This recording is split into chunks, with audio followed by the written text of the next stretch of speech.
दिल्ली के लाल किला इलाके में नवंबर 2025 में हुए आतंकी हमले को लेकर संयुक्त राष्ट्र की ताज़ा रिपोर्ट में बड़ा खुलासा हुआ है। संयुक्त राष्ट्र सुरक्षा परिषद की प्रतिबंध समिति की निगरानी टीम ने रिपोर्ट तैयार की है। रिपोर्ट में अल कायदा इन इंडियन सबो कॉन्टिनेंट यानी AQIS को लाल किला हमले के पीछे जिम्मेदार संगठन बताया गया है। रिपोर्ट 16 दिसंबर 2025 से 9 जून 2026 तक की गतिविधियों पर आधारित है। अगस्त 2026 में सुरक्षा परिषद के सामने रखी गई यह रिपोर्ट इसलिए अहम है क्योंकि इससे पहले फरवरी में सामने आई संयुक्त राष्ट्र की पिछली रिपोर्ट में लाल किला धमाके को जैसे मोहम्मद से जोड़ने वाली जानकारी का भी जिक्र हुआ था।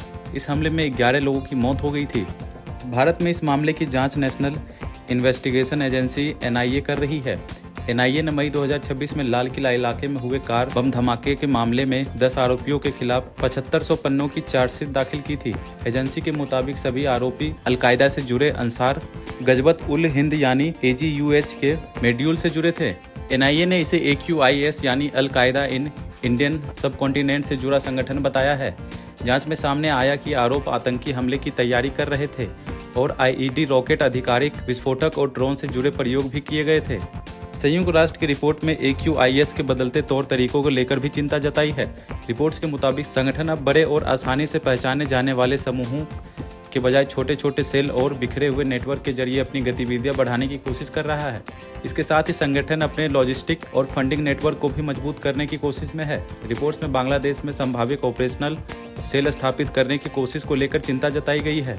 इससे भारत समेत पूरे दक्षिण एशिया में आतंकी नेटवर्क के विस्तार का खतरा बढ़ सकता है। रिपोर्ट्स में पाकिस्तान और अफगानिस्तान के बीच बढ़ते तनाव का भी जिक्र है। इसमें तहरीक-ए-तालिबान पाकिस्तान यानी TTP और सीमा पार आतंकी गतिविधियों से जुड़े खतरे पर चिंता जताई गई है। AQIS की गतिविधियां और पाकिस्तान में सक्रिय दूसरे आतंकी नेटवर्क के बीच संबंधों पर भी निगरानी की जरूरत बताई गई है।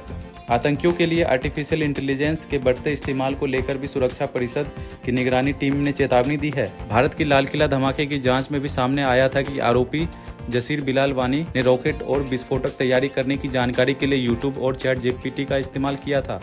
NIA के मुताबिक वह AGUH के मॉड्यूल में तकनीकी भूमिका निभा रहा था। संयुक्त राष्ट्र ने आतंकी संगठनों की बदलती रणनीति के बीच प्रतिबंध व्यवस्था में हुए बदलाव का भी जिक्र किया है। 27 फरवरी 2026 को संयुक्त राष्ट्र की निगरानी समिति में al Nusra front for the people of the Levant यानी अल नुसरा फ्रंट की एंट्री प्रतिबंध सूची में हटा दी थी। इस संगठन को हयात तहरीर अल शाम यानी HTS के नाम से भी जाना जाता है।